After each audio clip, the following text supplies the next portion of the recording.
Welcome to Blake Street Banter, where one of us knows what the word banter means. The other two are just along for the ride. Tyler, say what's up. Howdy ho. Mike, say hi. What up, what up? And before we get dark into the weeds, what's something good that's going on in your life, guys, right now? What's a highlight? I'm on spring break right now. Nice. Although I have to take an exam on Thursday still, but on break, technically. Technically, it's a break. It counts.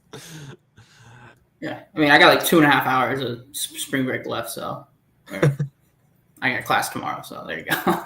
You guys are living the dream. My spring break's in 2 weeks, and it's going to be glorious and awesome. So we have some good things happening in our own lives, but we're not going to waste any time. Let's get into it. Nolan Jones has been traded back to the Cleveland Guardians for a super utility guy in Tyler Freeman. We were kind of mixed bag of emotions, like, hey, what the hell are we doing? This doesn't make much sense. Oh, I kind of get it, blah, blah, blah. But that means Zac Veen season, hashtag it's time to go. Less than 24 hours later, Zac Veen is optioned to AAA. We do not have Veen season. Nick DeMartini is on the 26-man roster to start the opening series, which starts on Friday. And I am literally confused. I'm lost. I don't know. I've been trying to comprehend. I've been trying to do the whole gatekeeping thing. Like, hey, the Rockies aren't really bad. They have a plan. Can't find that here. We'll get into that a little bit. But your initial reactions, Tyler, to the Nolan Jones trade being there, and then the Zac Veen being optioned. Yeah, I mean, it's a lot to unpack. I will say off the bat, I would not, if I'll put me in Bill Schmidt's head, I would not have approved like Nolan Jones for Freeman straight up. I don't think I'm not like repulsed by the trade, but I also wouldn't have done it. I was somewhat excited at the time because I thought that meant Zac Veen was making the opening day roster, and I think we can get into that more. At this point, I've come to peace with that. I don't hate it either. I do hate Nick Martini being on the opening day roster, though. Obviously, that is the byproduct of those two decisions. So there's that. It's a lot to dive into. Initial reactions, Mike. Yeah, when I first saw the trade, it was like I kind of understood it. We can't have our cake and eat it too. So we're gonna get Veen up there. So I was like, you know what, we'll get Veen starting, but it's at the sacrifice of Nolan Jones. And I was like, all right, I'm fine with that. But then a day passes and we don't have our cake and we don't get to eat it because now Zac Veen is sent down to AAA. So I don't even know. Like, the only silver lining in that trade was Zac Veen gets to play. And then immediately, 24 hours later, they shut that down really quick. Yeah. So that's exactly what all Rockies Nation was feeling. Like, the vibes were pretty positive on the Twitter sphere, on the X machine, so to speak. And it was, hey, Zac Veen season. It's time to go. And I was kind of on that board. I was like, all right, we got this. It'll be fun. He has to be, right? Because the kids are supposed to play, right? That's what we've been being told all season, right? And then they said, nope, not today. Bud Black is on record that he needs Zac Veen to work on his strikeouts a little bit, become a little bit more professional at bats type, so to speak, which if you've been listening, you know my thoughts on Bud Black and his kind of between the lines speak. There's some of that there.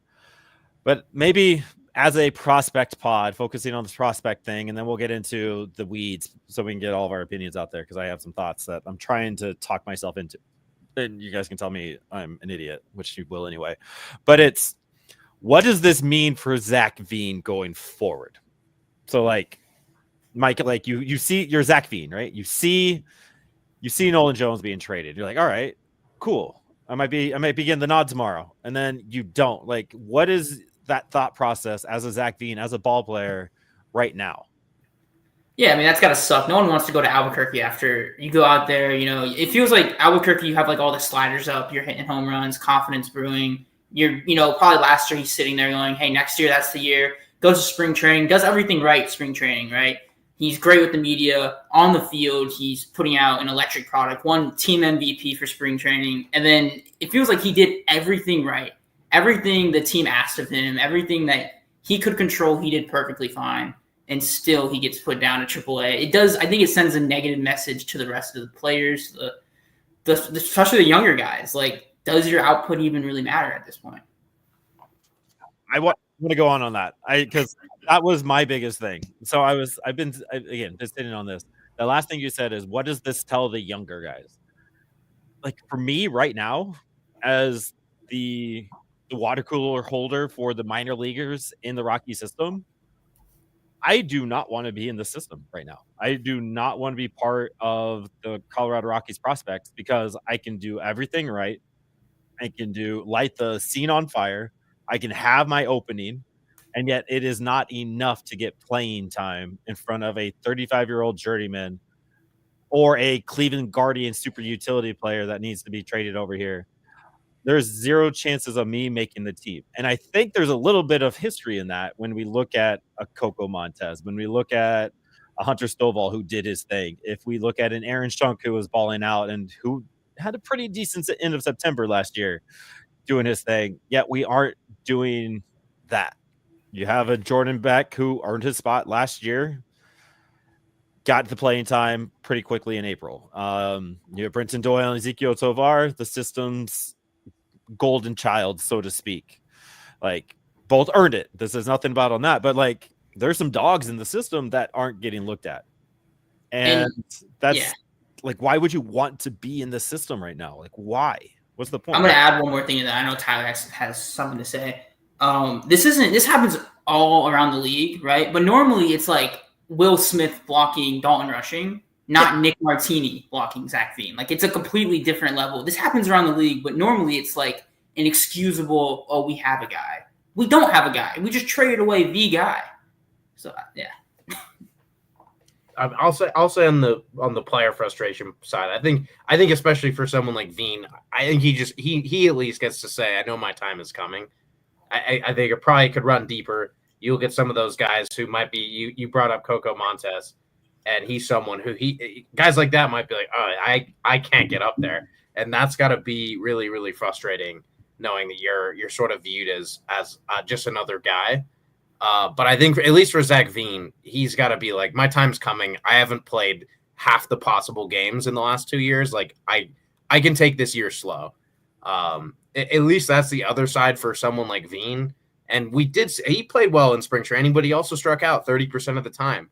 And I don't know that those numbers would have held up if spring training was longer.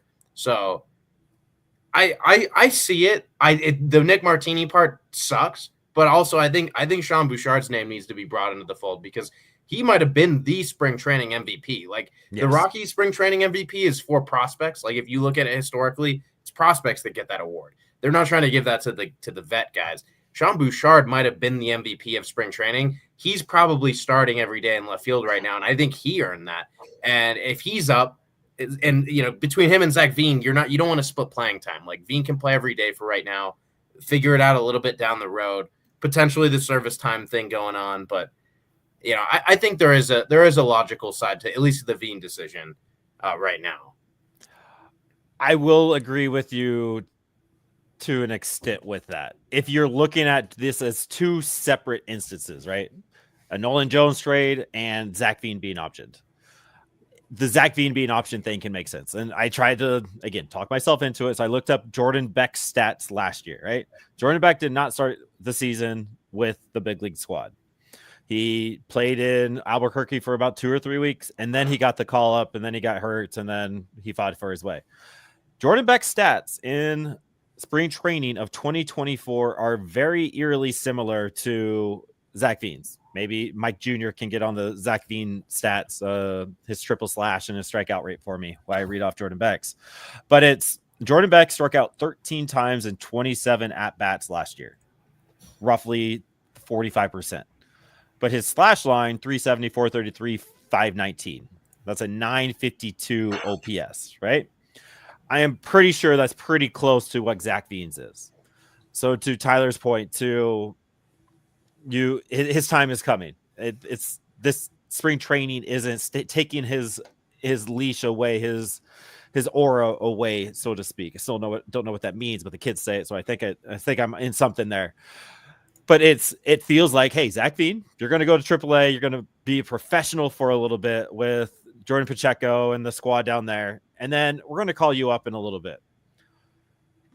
What has to happen for me to give any weight to the Rockies front office is Zac Veen needs to be up in 3 or 4 weeks, and a Nick Martini, a Freeman's not going anywhere because I mean he's part of the squad. And Nick Martini or Sean Bouchard or Sam Hilliard needs to be let go, right?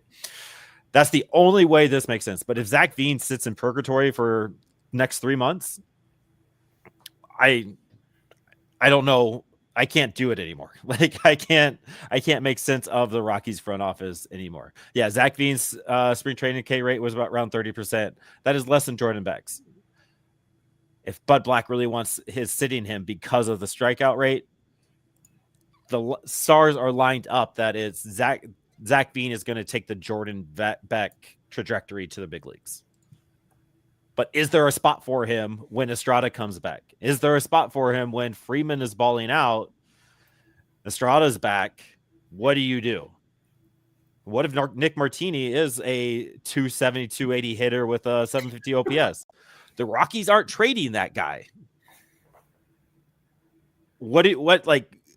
Predict the future, Mike? Like, what is going to let Zac Veen in Coors, and what is going to stop Zac Veen from Zac Veening in Coors? And then we'll get to the comments in a second.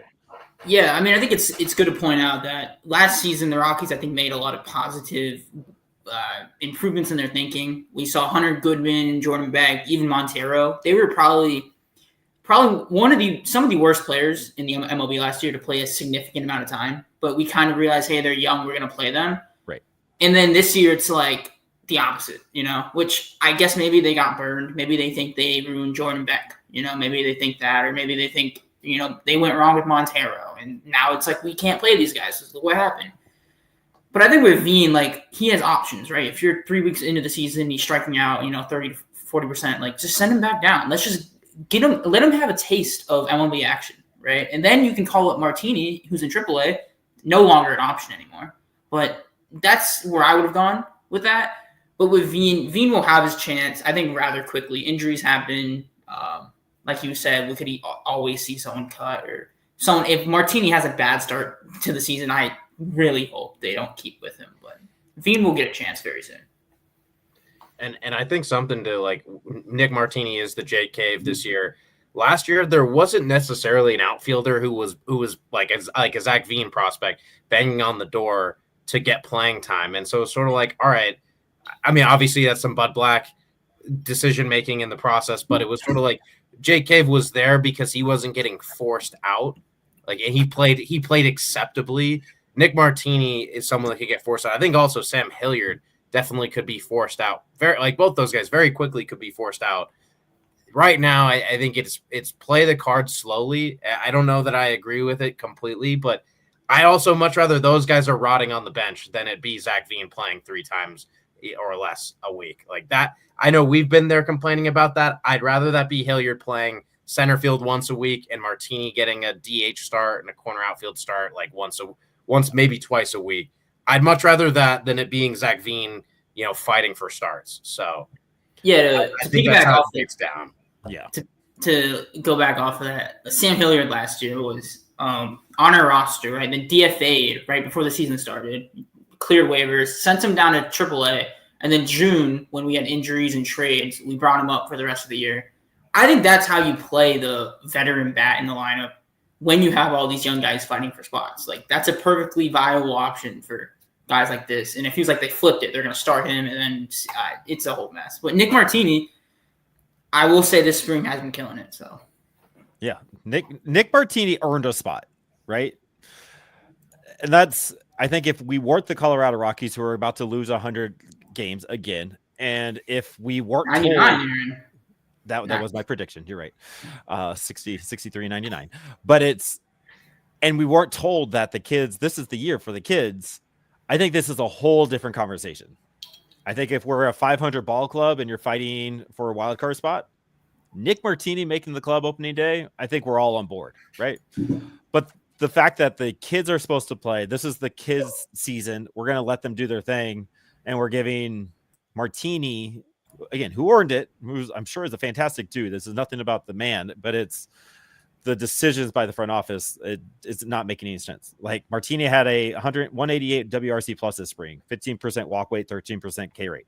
Those are Amador type numbers. Like we all love our Amador on this pod, right? Hilliard's K rate pretty terrible, but he's hit like 5 bombs the last 2 days, so it wipes it all out. And I will put words in your guys' mouth. We all agree that it's Zac Veen will play 100% of the time in the MLB action, or Zac Veen plays at 100% of the time at AAA. Like none of us want Zac Veen to make the squad as a bench bat. That doesn't make any sense.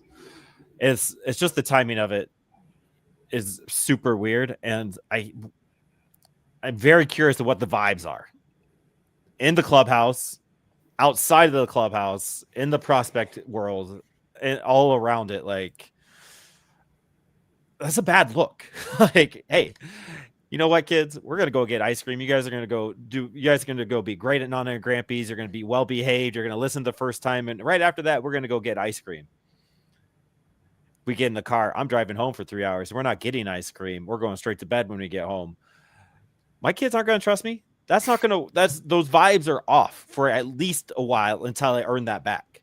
And that's kind of what this feels like with Zac Veen not getting the ice cream after doing what he. Yeah. The front office is lactose intolerant, 100%. Nice. I like how we tied that in there. So we'll take a little break from our rants and then we'll come back to the Nolan Jones trade part of it. But Ryan Terletsky, thank you for hanging out in the YouTube chat. If you are listening on the podcast, go ahead and come to the YouTube, watch us talk in all of our shows on here. What hurts? These decisions come with no accountability. Schmidt trades Jones for a guy with nearly identical MLB stats. Bud keeps his vets over Veen. Neither Bud nor Schmidt's job will be on the line. Nearly identical MLB stats with Owen Miller. So, Keston Hera, man, it should have been Keston. Keston Hero, second baseman, would have hit bombs. Would have definitely been electric. I think there's a little bit about that. And to be fair, Schmidt has made some solid trades.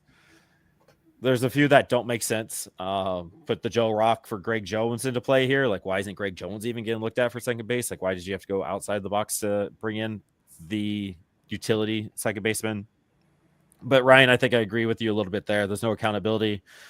I've been saying that for a while now about Mr.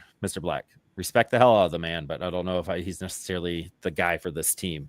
Brian says in the chat, it's pretty crazy that Freeman and Jones are good friends and they FaceTime each other before and after the trade. Yeah, that's wild. I was wondering, like, hey, did they talk to each other at all? And then happened to be a FaceTime. Grant, sorry you can't use that Bud Black gif anymore. I feel your pain. Hopefully, yeah, I think I got nothing. I am on this take. Ryan, I feel like you're like kind of in my head right now. I want to bet Veen's persona and attitude played a little part in this decision. That bat flip doesn't feel like Bud's brand of baseball. I'm not saying it was Bud that made his hair go back to blonde, but I don't think it was felt very Aura-esque when Veen showed up with purple hair. So there's a little bit of that's also in play here. I don't know. I just want to say real quick, Isaac put Keston Hera's, I'm assuming, spring stats in the chat, or the private chat, and good call on them for not pulling that trigger. So I'll just say that. I mean, yeah, 136 slugging. I thought that was ISO. I was like, hey, 136 slug. ISO's not terrible. 136 slug? I don't know. I mean, Keston Hero is going to be so average though. So right, watch him just ball out in the AAA Albuquerque. All right, Tyler, you put the article on Blake Street Banter. Go check out BlakeStreetBanter.com. Released it late tonight. What did we receive in the trade for Nolan Jones for the Tyler Freeman? Let's kind of break this apart as just a trade piece before Noah and Patrick get to it tomorrow. Yeah, so I mean, Tyler Freeman, and I think Ryan hit it on the head a little bit in saying like the MLB numbers have not been good for Tyler Freeman at all. Like you're looking at like a 620 career OPS so far. I think important detail again. I said it, I guess, off air right before we started. Back in 2022, right before the Rockies traded for Nolan Jones, Tyler Freeman was one spot ahead of Nolan Jones on their prospect rankings and in the MLB top 100. Like Tyler Freeman, formerly before like getting a couple of years now into his MLB career, was viewed as a really good player, like likely leadoff guy, can play defense around a couple of spots. Like that's, and I'm sure, yeah, the Rockies are hanging on to, their old high school lover and stuff like that. And they're like, that's who this person still is. And he's not quite that. Like, I don't think there's any hope for Freeman to be like a star or anything like that. But you're definitely getting a guy. I don't know how many guys in this system really have the skill set that like Tyler Freeman does. High contact. Like he's going to strike out like 10% of the time, roughly. I mean, that's maybe Adael Amador, although we've seen his strikeouts increase. I kind of like the Rockies getting a high contact guy. Like Freeman hit 313, I think is the right number, career in the minor leagues. One of his stops, he hit 353. Like he has that in him to rack up hits. And that's me selling it a little bit. Definitely no power there. Defense in the outfield, he's tried to pick that up. Not very good. Should be a good second baseman though.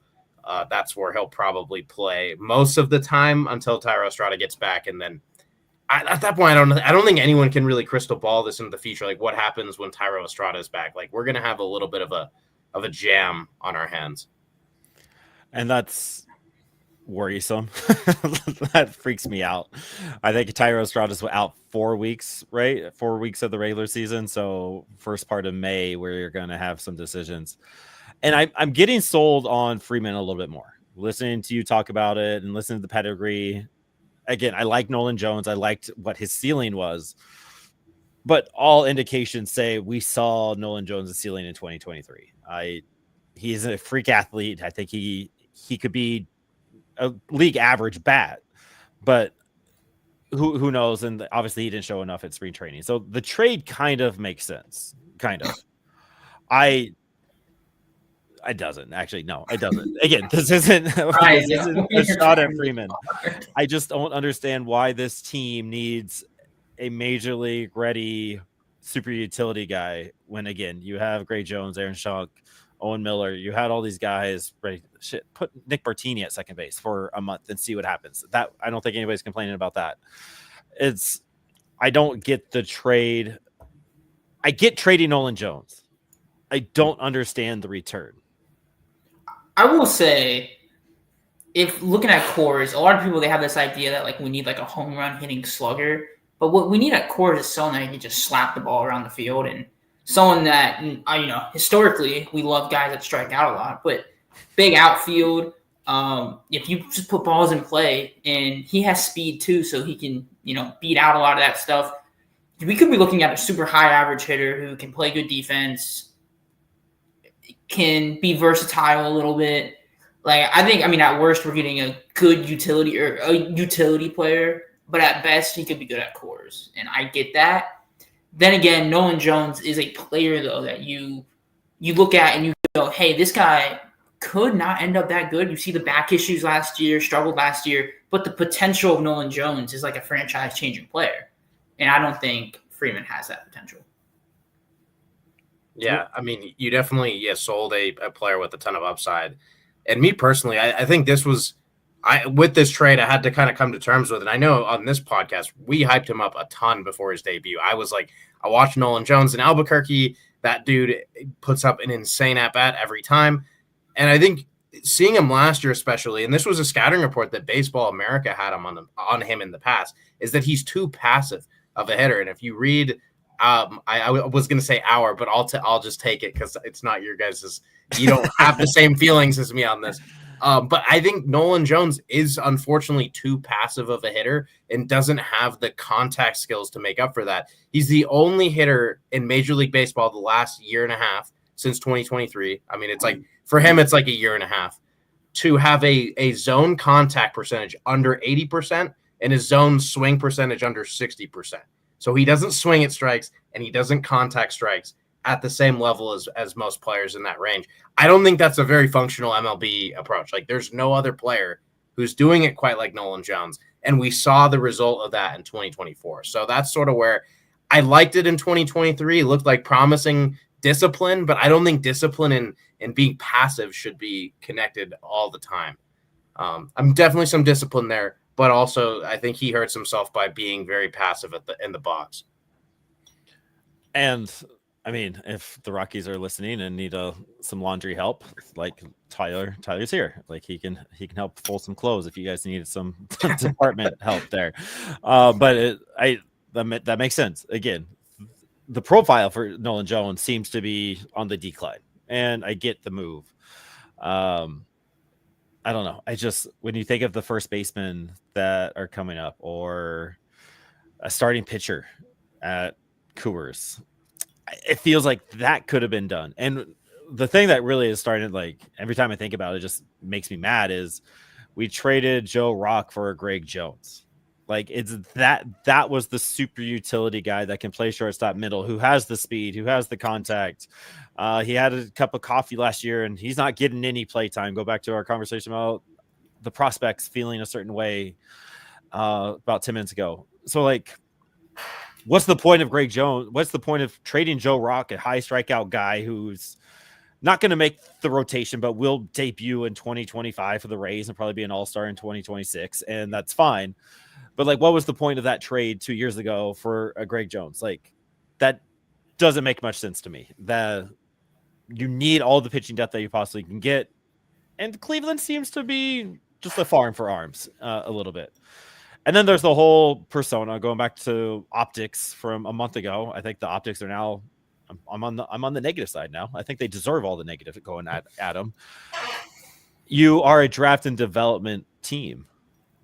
What are you developing? Like, you went out and traded for a super utility guy because you haven't been able to develop a super utility guy in Greg Jones and Aaron Schunk and Coco Montez and Hunter Stovall. I mean, to keep going down the list, like, where's that development? Like, if we are drafting and developing, where's that? Like, why do we feel like we have to trade a major league talent for a major league talent utility guy?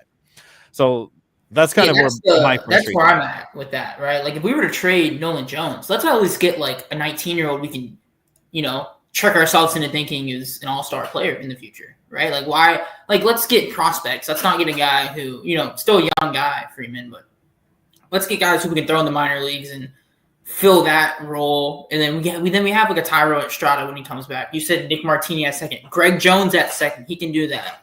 Like, it just doesn't really make sense to just keep adding a utility player. Like, Greg Jones is that utility guy. You don't need more than one utility player. That's not how that works. Like, agreed. And then the fact, then I kept going. We gave up Juan Brito, who I absolutely love. It was Juan Brito and Adel Amador. Like, very similar profiles. Brito has a little bit more power. And, like, I'm looking at Brito, I'm like, yeah, this guy's going to be a dog. And then we traded Nolan Jones, and Nolan Jones became a dog, and I was okay with it. And now we gave up Juan Brito for Freeman. Yes, I can think of it. It's funny because like that. It was like, oh, we gave up Juan Brito, but we got Nolan Jones. And now it's like, we don't have any of those guys now. Without any of these trades. Right. Suck. And you got, a super utility guy in Freeman, who I do think his profile plays at Coors. But how many times have we said that about a player? We said we sat here 2 years ago and said the same thing about Harold Castro. Yeah. Let me a little Harold. And yeah, Ryan dropped Harold Castro as a comp in the chat, which we'll have to see how that holds up. I mean, that's definitely there might be too much of like us reminiscing about Harold Castro here in a little bit. Hopefully that's not the case, but there's certainly a possibility of that. I think Castro didn't walk, right? Like, at all. No. Not at all. I mean, he swung at a pitch that was going over the net behind home plate. So a little different, but and I don't think he could play defense either. Couldn't play it, but like couldn't play multiple positions at a high level. He could play center field. Don't forget Harold could play center. That was our argument, because we were like, all right, who fills in at center? But I mean, this is interesting thought. Thank you, Mike Jr. Behind the scenes, Freeman, in my opinion, is a better hitter than Tyro. Tyro swings a lot and doesn't walk. Freeman swings a lot, but he also walks. OBP is king. Are the Rockies hedging their bets? And like, hey, Tyro Estrada might not come back and might not be ready to go. Maybe this injury for Tyro Estrada is a little bit deeper than we think, and we're just going to bring a little bit more athletic Tyro Estrada to the squad and see what happens. And I will say that's kind of convincing me a little bit, because if you look at our pipeline, right, you have Condon, Tolia, Goodman, Beck, Doyle, a lot of those guys aren't going to get on base at a high clip, right? They're going to be power guys, or they're not going to be guys that are going to walk a bunch. And then, so I feel like if you have Nolan Jones, it's kind of the same thing. Or now that we have a guy that kind of switches it up a little bit, this is kind of what we've been asking for. Granted, we haven't been asking for it, at the cost of Nolan Jones, but we have wanted this professional at bat. Will walk about the same. Like, when's the last time a player that we have confidence in to be a long-term guy walked a bunch? I can't remember. No. No, not at all.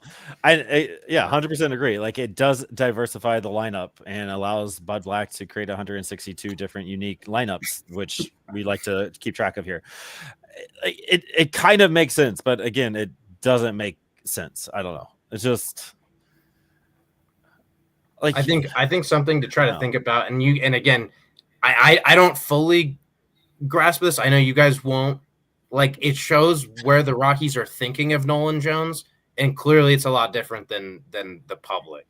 And I'll give them. I don't think they deserve much of the benefit of the doubt, but they know better. They know better than we do. Like, for as incompetent as they might be, they're still doing this every day for a living, and like, they're the worst major league team, but they're better than like just people out watching maybe games half on of college TV. baseball teams,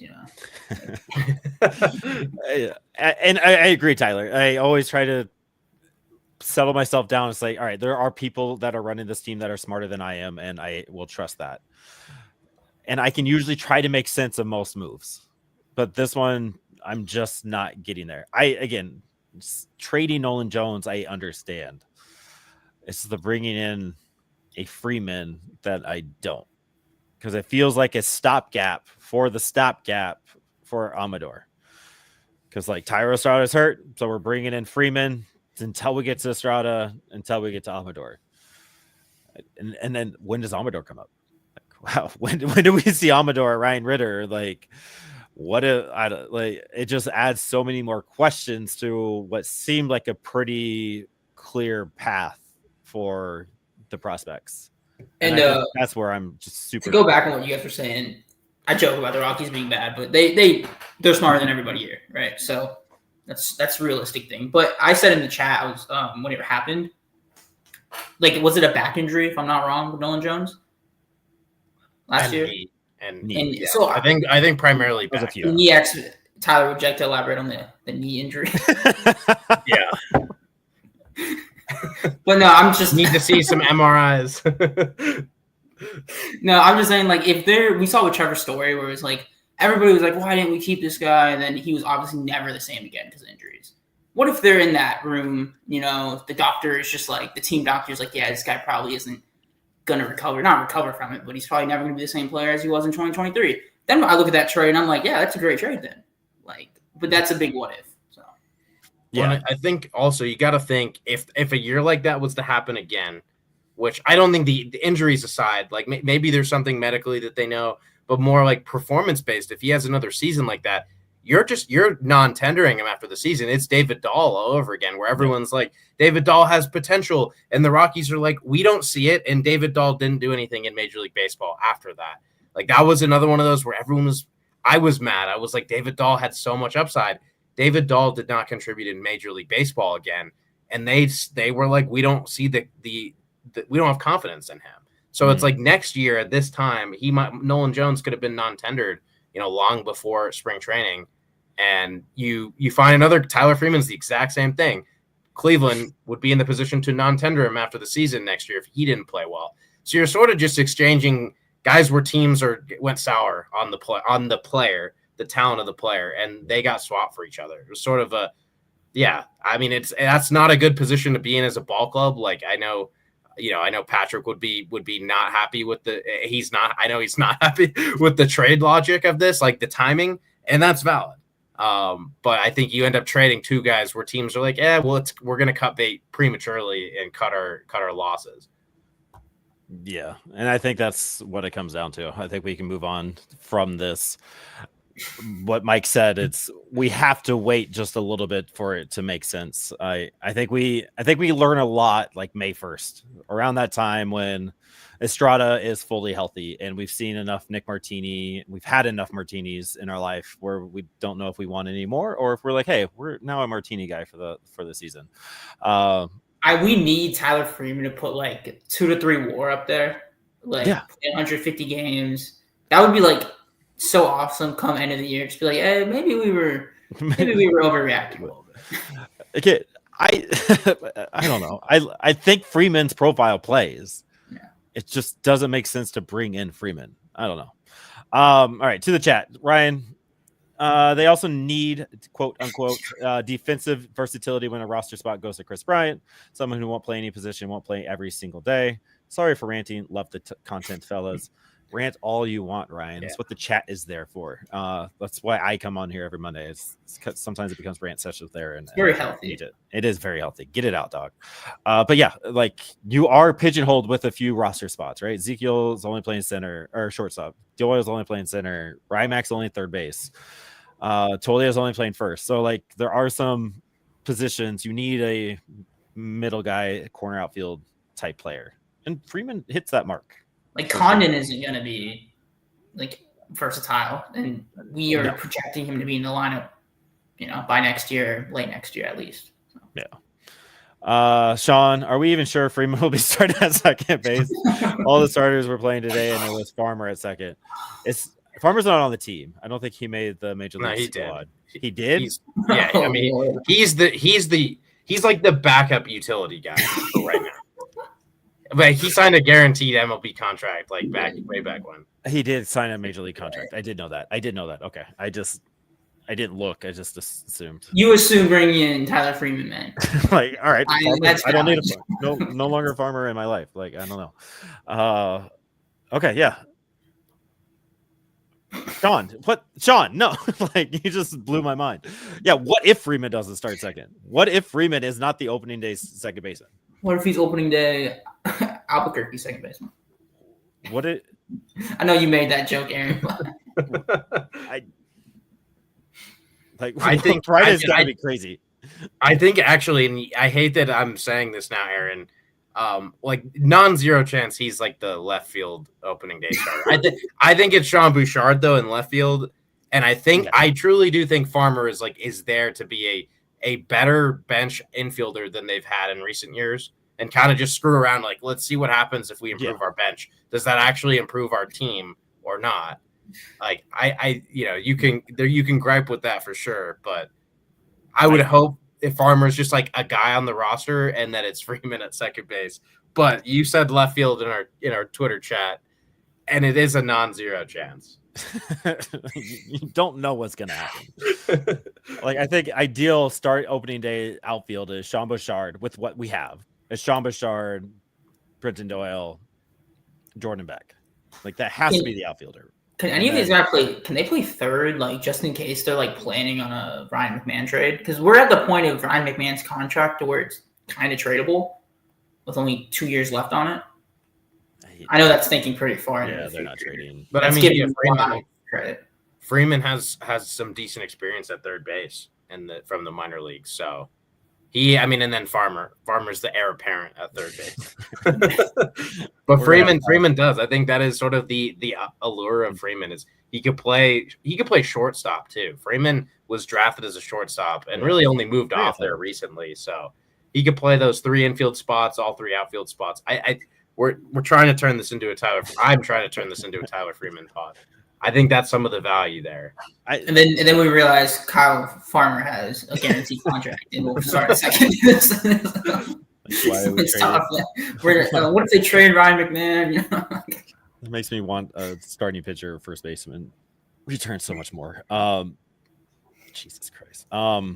Texas Danger, you guys bring up a good point. Why couldn't they pluck Martini at second base for the first month? Thank you. We're not complete idiots, at least not to Texas Danger. Thank you. Right. If we're gonna send down Veen, why not play Nolan Jones for a month or two? Build up trade value. Just cut him if he sucks.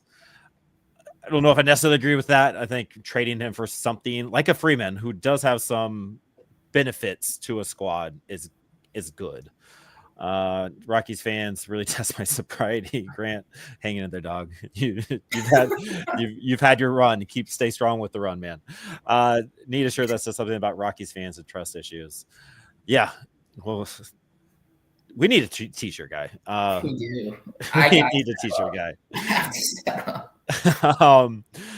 I didn't think that would go 40 minutes. That was 40 minutes, fellas. So, and you know what the worst part is I thought we would like talk ourselves into this, and then the longer we got into this, the more it was like the more obstacles popped up. I think I'm more positive on Freeman being back. Yeah. Well, now the Cal Farmer signing makes literally no sense. Yeah. So, like it just that adds a little bit more confusion to it. As a player, I'm down for Freeman. I'm down with the free man. So it's that I'm getting on board a little bit. I don't know. Maybe I still am confused. I don't know what I am. Somebody tell me what I should do. All right, let's pick our guys. So this is your idea, Tyler. Tell me what to do, and we'll go with it. Yeah, so we've done, and I'll say to you, buzzword to make you like really get into the zone. We did this a couple years. I think we've done this the last 3 years. Like this will be the third year. Like remember when you picked Sean Bouchard and like end of season, he was on the big league roster, and like that was not like very predictable outside of like this pod. So we're thinking of breakout prospects. They don't need to be on top prospect lists, or it could be a bounce back, like a guy who used to be higher that is not that high anymore. So we're putting our flag on 2 guys. Doesn't have to be a hitter or pitcher, just 2 guys, each of us. Flag plants, prospects who are going to break out or bounce back. Okay. I remember picking Sterling Thompson last year, and that didn't go well. And that made Keith Law happy. You bounce back, though. He can bounce back. And we're just big years, not making debuts or anything like that. So my guy, I saw him pitching on a mound, so I think he's coming back. It was friend of the pod, Connor Eaton. No, not Connor Eaton. Who is it? Future oh my god, Connor Eaton. And I can, which? No, gosh dang it. Oh, like Sam? No. All right, I'm done talking. Come back to me. Cut this. All right, yeah, I'll throw a template out there now. But I'll start with the guy I've mentioned like every pod I've been on so far this season, Jordy Vargas, as a bounce back type of guy. A lot of prospect lists I think have him around like 20. We had him a little bit higher than that, like 17. And I think he's due for a bounce back. We got to see him in the spring breakout game, and that kind of solidified and affirmed things for me. Like he touched 95 with his fastball, and I love the tail that it gets on it. And he's still a guy who's going to be able to grow a lot. So for him, health is really all it takes. We haven't gotten to see him healthy in full season ball since the Tommy John surgery. So Jordy Vargas, to me, I think end of season he's viewed as like our top 4 pitching prospect, and maybe pushing for the top 10 overall in the system. So I think a big year is ahead for him. Yeah, and it says something with him where he's been out for so long, and he still like maintained his like level in terms of prospect. He dropped off a little bit, but to not play for that long, sometimes you see guys drop off the top 30 entirely. And I think Pipeline put him up like 10 spots this year. So clearly there's something there that they're looking at, and something that they're hearing from the Rockies that they really like this guy. So. I found my guy. It was Austin Eminer. I saw Connor Eaton on the rundown, and I saw the E, and I was like, no, that's not it. Austin Eminer, I think, is my guy. That he's the one I'm gatekeeping. He's my Duke and Darnell. I just wanted to say his name correctly, but I am going. A friend of the pod is Michael Persecki. I think him getting dogged off the MLB.com top 30 was insane. The strikeout numbers are still there. The injury obviously hurts, pun intended, last year, but I don't know, there's just so much strikeout upside there in Michael Persecki that he should not be slept on the way that I feel the MLB.com writers did. So I think Persecki, he starts in high A, he ends in double A, and just does lights out in the Eastern League, which I'm super excited about for. That's my pitcher. Yeah, I like that. Good arm talent for a lefty. I mean, you don't see lefties that can throw 95 with a big curveball. Like that's solid. Mike, did you pick a guy? Yeah, I have two of them. So I got one offense, one defense, or one pitcher, one batter. March Madness is fun. Football, yeah, the basketball, football. All right. So LeBaron Johnson is going to be my pitcher. I love that pick. I'm assuming it was Tyler that put out that tweet like a week ago about his vertical pitch angle. It was a smart tweet, so it was Tyler. Yeah. I figured that's something Tyler would say. So there's a lot of wisdom in that tweet. It reads 2 pitchers have had a breaking ball averaging 86 miles per hour plus with a vertical approach angle less than -8.5. Yeah. And that's him and Brody Brecht, I think, was him and those two. So clearly there's a blueprint there, what they want. This was a guy who had like a 1.5 ERA last year, struck out 10 in the Big 12, so that's pretty good. I'm sure that's a good baseball conference. I love his slider coming out. I'm sure he's going to be in Fresno, Spokane, but I'm a big fan of this guy. There's clearly they see something in this guy. They see it with Brody Brecht. Granted, Brody Brecht is more pristine as like a prospect. But if there's a guy that I think can fly up and maybe end in Hartford, and as a guy that next spring training we're looking at, it's definitely LeBaron Johnson. Yeah, agreed. I like that. My hitter. Can I say Zac Veen? You just did, but okay. I have to go elsewhere. It's the theme though of this. I've been high on Zac Veen for a long, long time. So this isn't me just drinking the Kool-Aid. So I want the record to show that. But I still think Zac Veen plays 100 games at the major league level. I think he does enough to he's legit. He might get a rookie of the year type of vote once he gets that playing time. It's all there. He's electric. There's not many game changer type guys. I think of Corbin Carroll and Bobby Witt, game changer type attitudes, like ball players. All right, Corbin Carroll's up. You kind of pucker a little bit, right? I think Zac Veen can be that guy that the Rockies need, and he just needs a shot. And so I'm going Zac Veen is my guy. 100 games, saying on the record again. I've tweeted it. I've wrote it out. Zac Veen, 100 games. He'll get his shot. And it fits as a bounce back. I'll give it to you. Okay. He definitely he is one of the bigger bounce back candidates in the system, just having not played that much last year. He did have a good year when he was out there, but definitely needs to he still needs to bounce back. The injuries, man. All right. My hitter, I'm going with Blake Wright, who was our 4th round pick out of Clemson. And I know I'm higher on him, I think, than really especially you look at the prospect list, you won't find him. I know some people have been he was actually this underslot senior sign. I think talent plays I don't, because a similar type of guy who senior sign dude has hit the most home runs in the Rocky system in the last couple of years. Guys like that, the seniors, they still have the ability. The upside's capped. They're not going to be, these guys who develop a ton in the pros. But Blake Wright is going to blow up the minor leagues. I'm pretty certain about that. Just good hitter, a lot of power, good defense at third base. I think the club is going to really like him. I think that's why you take a guy like him. The Rockies are not a team to just take seniors and underslot them a ton unless they think they're going to be a really good player. So I think he's someone that end of season is for sure going to be on every top 30 prospect list that there is. I think we can agree on that. I like that pick too. There's still a talented bunch, and I hope they all go do their thing. Did you give your hitter, Mike? I have not. So I think I'm the last one here. Right. And it's going to be Andy Perez. 2023 to 2024, he made a really big jump. He struggled in A-ball 2023, and then last year was really good in 2024. And then he made that high A. Didn't really perform well in high A, but that's why I like him this year. I think he's going to go to high A and be a menace. He's not going to be the greatest hitter ever. He's probably going to be a league average hitter, which in that league, it's probably going to look pretty bad stat-wise because that league is a pitcher's league.